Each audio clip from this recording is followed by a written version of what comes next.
Well, last week we were close to finishing up Genesis 49. This week we will complete Genesis 49 and 50, and we will conclude our study of Genesis. Well, Joseph was the 11th son of Jacob. And last time we looked carefully at the prophetic blessing that was given to him, which would be handed off to his sons, Ephraim and Manasseh. This is because Ephraim and Manasseh, but primarily Ephraim, would be the representatives of Joseph's tribe going on forward through history. That is, within a few years after Joseph's death, any reference to a tribe of Joseph would diminish until the tribes of Ephraim and Manasseh thoroughly replaced it. In the future biblical writings where Joseph is mentioned, the words will be accompanied with the comment that the rod of authority for Joseph is now in the hand of Ephraim. So let's reread part of Genesis chapter 49. We're going to start at verse 27 and go on to the end. If you have a complete Jewish Bible, that's going to be on page 58. 58. So this is Genesis 49, starting at verse 27, and we'll read to the end of that chapter. Benjamin is a ravenous wolf. In the morning devouring the prey, in the evening still dividing the spoil. All of these are the 12 tribes of Israel, and this is how their father spoke to them and blessed them, giving each his own individual blessing. Then he charged them as follows: I am to be gathered to my people. Bury me with my ancestors in the cave that is in the field of Ephron the Hittite, the cave in the field of Machpelah by Mamre in the land of Canaan, where Abraham bought together with the field from Ephron the Hittite as a burial place belonging to him. There they buried Abraham and his wife Sarah. There they buried Isaac and his wife Rivkah. There I buried Leah, the field and the cave in it, which was purchased from the sons of Het. When Jacob had finished charging his sons, he drew his legs up into the bed, and he breathed his last, and he was gathered to his people.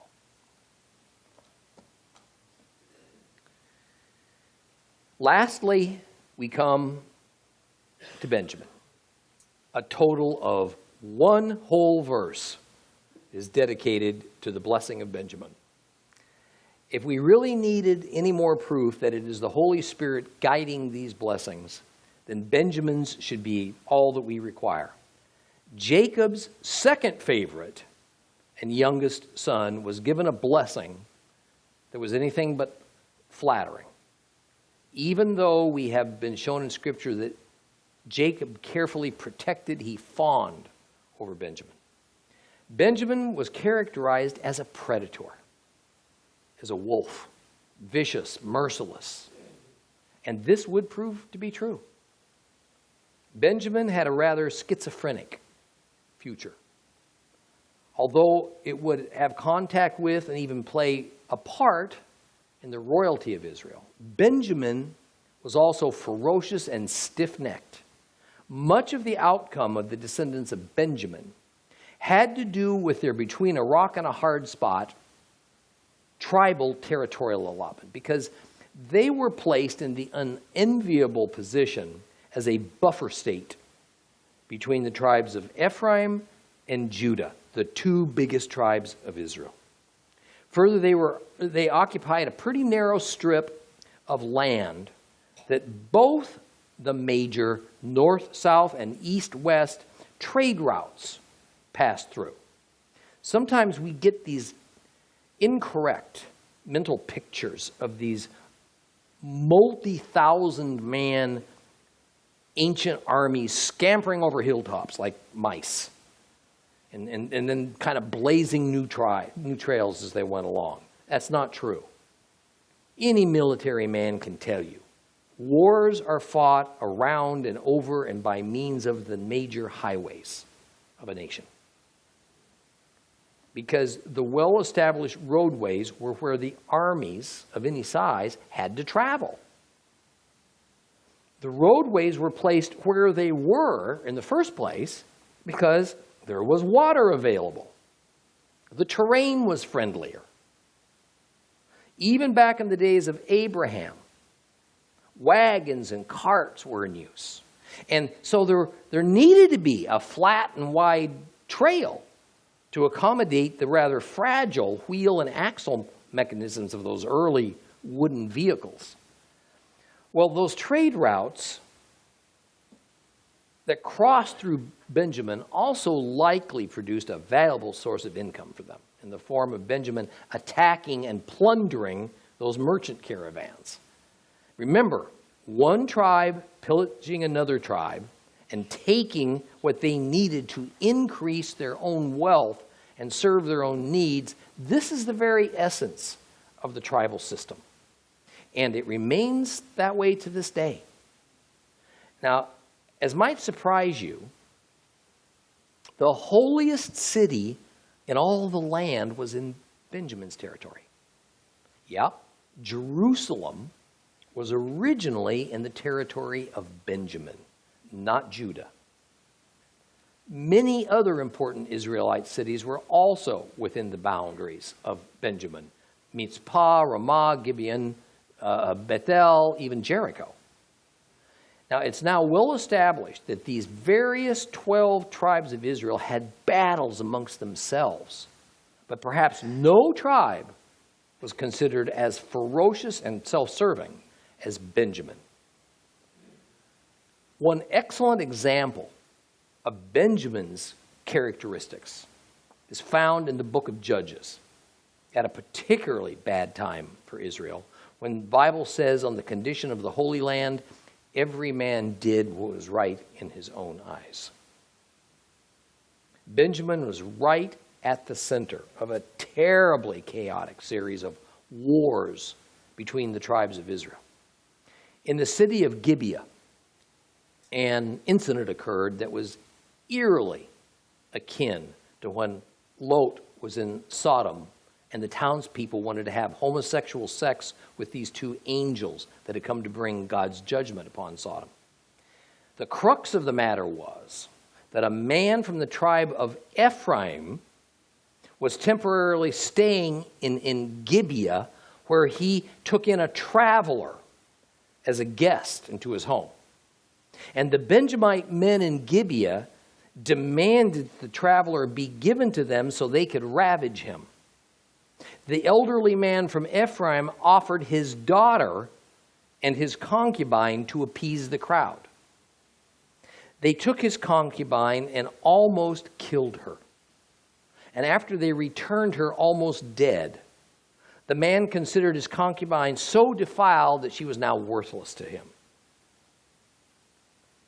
So he allowed her to die on his doorstep. And then he cut her corpse into 12 pieces and sent a piece along with a message to each of the tribes of Israel.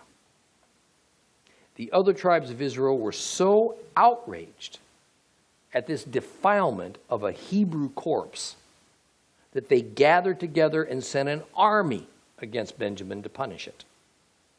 And as an aside, we can see here the terrible, unholy condition of the tribes of Israel in the time of the judges that would see the mutilation of this man, by this man, of his own concubine as not only a justifiable act by him, but also see that all the blame rested upon Benjamin, who had ruined her just as a routine matter of pleasure. Well, when the battle began, Benjamin devastated this coalition Israelite army for the first 2 days. Now, interestingly, part of the reason that Benjamin was succeeding was a combination of ferocity and that they had a group of deadly accurate stone slingers who killed 40,000 people in that ensuing battle. And by the way, all of those particular soldiers were left-handed, a trait that was common among members of the tribe of Benjamin. And in the end, the coalition army finally got the upper hand. They annihilated the tribe of Benjamin, nearly to the point of extinction of the tribe. And the tribe of Benjamin never fully recovered from this. Well, one of the most famous Old Testament men of Benjamin was Saul, Shaul, often called the first king of Israel. Now, I don't want to get technical about it all. There is disagreement among both Jewish and Christian scholars as to whether he really ought to be viewed as the first king of Israel or whether he was simply the last judge, albeit a centralized judge that attempted to rule over more than his own tribe. Sounds like a king to me. He was never really accepted by all of Israel as a king, and his reign was absolute never-ending turmoil. But more important, God anointed Saul as the kind of king that the people wanted, the kind that God cautioned against. So failure was the result of his reign. Yet towards the end of Old Testament times, we find two members of the tribe of Benjamin rising above that ruinous Benjamite tribal character. Esther, the namesake of the book of Esther, and we're about to celebrate Purim, right? And her cousin Mordecai. The Jewish festival of Purim was established in memory of the brave acts of these two in saving the Jews from destruction in Persia, modern-day Iran, led by a deranged man named Haman. Thank you very much. I wondered if anybody would catch that. Well, other than for Benjamin himself, I doubt there's any more famous and influential Benjamite in their tribal history than St. Paul. Yep, the Apostle Paul was from the tribe of Benjamin. But it should also be remembered that his saying he was from that tribe was simply a family remembrance, because he also called himself a Jew, which is any surviving Israelite living in Paul's day would have called themselves a Jew. Now, the tribe of Benjamin as an independent and a separate entity was gone, and it was assimilated by Paul's day, assimilated by the tribe of Judah, and so these former Benjamites are now called Jews.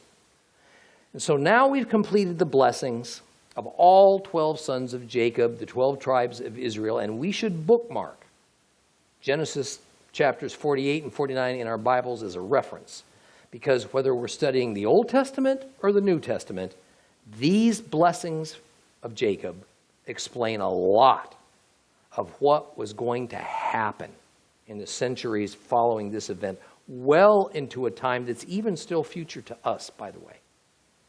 Well, chapter 49 comes to an end with Jacob commanding his sons that they are to take his body and bury it in a cave back up in Canaan. It was the cave that Abraham had purchased centuries earlier, and where Jacob's parents and his grandparents and his own wife, Leah, lay entombed. Then Jacob dies. This paragraph in Genesis 49 is really the first time now that Israel is seen as a nation unto itself, rather than just a man, Jacob called Israel, with his growing family of 12 sons. In fact, this is the first use of what will become a well-worn biblical phrase, the 12 tribes of Israel. Now, let's not miss this opportunity to once again notice the mindset of these ancient Israelites at work. When Jacob says, I'm about to be gathered to my kin, bury me with my fathers. See, when we can begin to grasp that 99% of everything happening in the Bible must be read between the lines, then we can start to make all the Bible characters the real people, living real lives under real and everyday circumstances that they were. It's important that we understand the terms used, what the phrases and the idioms they employed meant, and all these being based entirely on the era in which they were spoken. They are neither universal nor timeless. This era had its own set of beliefs and traditions about death and the afterlife. Israel wasn't any different. Jacob believed what all the other Middle Eastern societies believed in: ancestor worship. In no way did this seem to them to be in conflict with having trust in Jehovah God or with his teachings.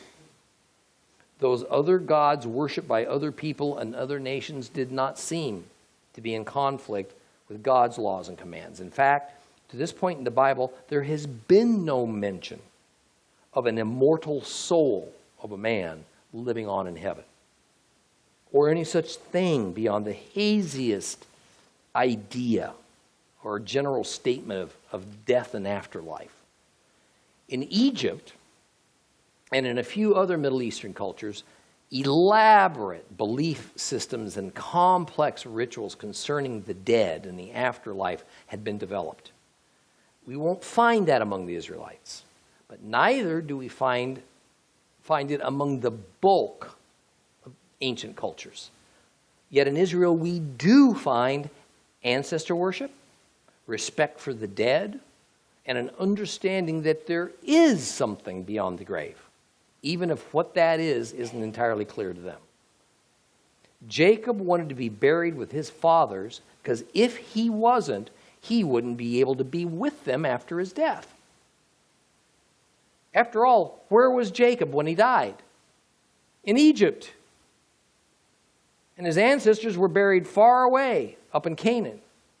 How could his after-death essence commune with his relatives' after-death essences if they were hundreds of miles apart? That was his thinking. And notice the final words that in Genesis 49. And breathing his last, he was gathered to his people. Whoever wrote this down, it is usually credited to Moses, several hundred years later, also believed in ancestor worship because it states matter of fact that Jacob was gathered to his people. So let's move on now to Genesis chapter 50 and conclude the study of the book of Genesis. Genesis chapter 50. If you have a complete Jewish Bible, it's page 58.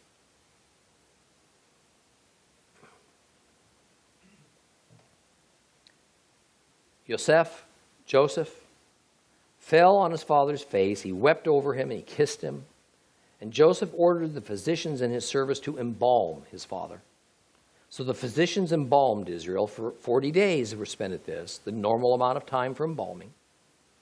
Then the Egyptians mourned him for 70 days.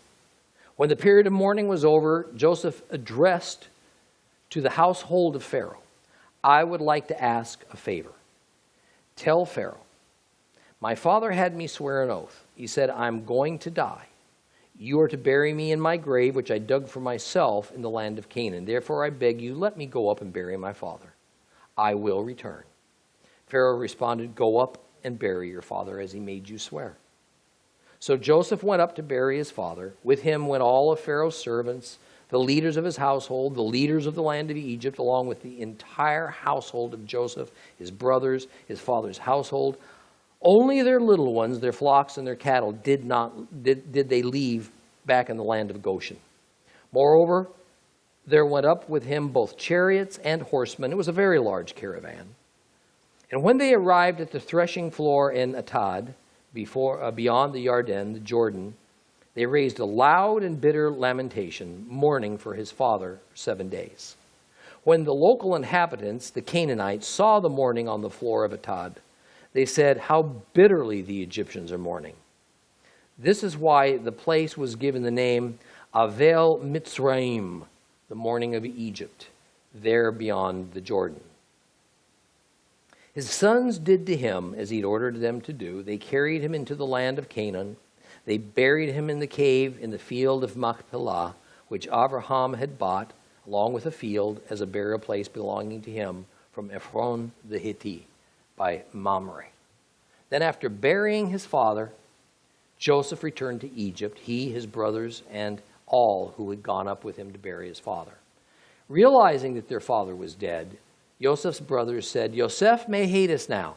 He'll pay us back full for all the suffering we caused him. So they sent a message to Joseph which said, your father gave this order before he died. Say to Joseph, I beg you now, please forgive your brother's crime and the servants of the God of your father. Joseph wept when they spoke to him, and his brothers came, prostrated themselves before him and said, Here, we are your slaves. But Joseph said to them, Don't be afraid. Am I in the place of God? You meant to do me harm, but God meant it for good, so that it would come about as it is today, with many people's lives being saved. So don't be afraid. I will provide for you and your little ones. In this way he comforted them, speaking kindly to them. Joseph continued living in Egypt, he and his father's household. Joseph lived 110 years. Joseph lived to see Ephraim's great-grandchildren, and the children of Manasseh's son Machir were born on Joseph's knees. Joseph said to his brothers, I'm dying, but God will surely remember you and bring you up out of this land to the land which he swore to Abraham, Isaac, and Yaakov. Then Joseph took an oath from the sons of Israel. God will surely remember you, and you are to carry my bones up from here. So Joseph died at the age of 110. They embalmed him and put him in a coffin in Egypt.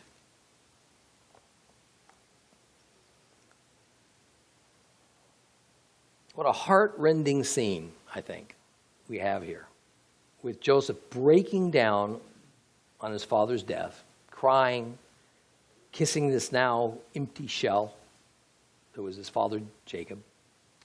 And then Joseph orders his father's body to be embalmed. This is not now nor ever, is it, going to be the usual and normal Israelite custom to embalm a corpse. However, it did happen from time to time. As we all know, the Egyptians had perfected the art of embalming the dead. The reason for the embalming was all wrapped up in Egyptian beliefs about the afterlife. Physical preservation was key in the survival of death by the immortal soul, according to the long-established Egyptian cult of Osiris, the god of the underworld. However, that's not the reason or the circumstance that Jacob was embalmed. The reason was that Jacob's body had to be taken on a substantial and hot journey to Canaan in order to be buried up there with his forefathers. And if they didn't embalm him, well, I don't think I have to paint a vivid picture for you. Part of the reason that I know that Jacob's embalming had nothing to do with the Egyptian death cult is that the Bible leaves us a subtle message. See, it is that Joseph called in the physicians to perform the embalming. Physicians were not normally embalmers in Egypt. Usually it was the priests of Osiris who performed this intricate and secretive task of embalming. And this was because embalming was a religious practice. Embalming was not a medical practice. So it was always performed by professional mortuary priests. Then in the next few verses, we're given a series of numbers about the amount of days the embalming process and the mourning period occurred. And at first glance, they're a little confusing, seeming almost at odds with one another. We have two periods mentioned, a period of 40 days and a period of 70 days. 40 days for embalming, 70 days for mourning. Actually, what we have here is the typical period of 40 days for embalming, followed by the customary 30-day Hebrew mourning period, giving us a total from beginning to end of 70 days. And so the brothers complied with their father's wish, and the entire clan, except for the smallest children, led by Joseph, accompanied by royal charioteers and an armed guard, as well proceeded in what must have been a funeral procession fit for a king, the 200 or so miles from the land of Goshen in Egypt up to the cave of Machpelah in Canaan. All of Egypt was apparently ordered to go into a period of mourning over Jacob, a very great honor indeed, usually accorded only to royalty. And just as we were given a subtle message that Jacob's embalming had nothing to do with Egyptian religious practices were also given a hint that things weren't calm and peaceful in Egypt at this moment. Because in verse 5, as Joseph goes to the Pharaoh to ask for permission to journey to Canaan to bury his father, and this would have just been a normal and respectful thing for Joseph to do. Joseph says, "Let me go up and bury my father, then I will return." Obviously, this Pharaoh was a little bit anxious over Joseph leading this procession of all his primary adult family members back to what was ostensibly their homeland. Pharaoh was concerned that Joseph just might not come back. So while we can certainly see that it was a funeral procession fit for a king, it was also a funeral procession filled with high Egyptian government officials and a sufficient military presence to protect everyone in their journey, but also to ensure that Joseph would come back. I want to remind you of two things at this point. First of all, the current Pharaoh of Egypt was not an Egyptian. He was a Semite. Second of all, the 7-year period of famine was now over. So, from that standpoint, Joseph was not needed as the overseer of the nation's food supply. Rather, Joseph was Pharaoh's right-hand man. He was a valued ally of the same genetic stock as the Pharaoh. It's interesting that this chapter not only ends the saga of Jacob's life, but of Joseph's life as well. So it was necessary to tidy up matters concerning Joseph's brothers. Well, after the burial ceremony in Canaan, we're told that all returned to Egypt, but on the way back, the brothers started to realize that in the chance that their powerful brother Joseph still held a grudge against them for their offenses against him in the past, their father wasn't around as a hedge of protection against revenge. Obviously, they still didn't understand the true condition of Joseph's heart. And when they confronted Joseph with their worries, he gently, mercifully assured them that he not only had no intentions of doing anything but caring for them, but in fact, they were only mere instruments in the hand of God, just like he was. I mean, that's amazing. I pray that God would make me like Joseph, truly. That I can fully understand that the offenses committed by others against me were just part of God's plan for my life. And the truth of it is, none of these offenses could have happened if God hadn't allowed them. I mean, how often I've looked back upon the trials and the sins of my own life, realized the blessed place that God has led me to could not have happened in any other way than the way it did. It just couldn't have happened in any other way. Now, if I can just feel that way for all these unresolved things in my life, things that still hurt, things that I still can't make any sense out of it, that only God knows why it was necessary. But what a blessed life were Joseph's remaining days. He lived to see his own sons grow and mature, to see his grandchildren grow and mature, and to see his great-grandchildren born. And when the Bible says that a child was born on someone's knees, as it does here, it simply means those children were considered that person's own, sometimes symbolically, other times literally. In this case, it just meant Joseph was still the leader of his clan. Those children fell under his familial authority. 54 years after his father died, Joseph expired at the age of 110. It would be good to understand that despite the fact that Joseph had been so well treated, so highly thought of in Egypt.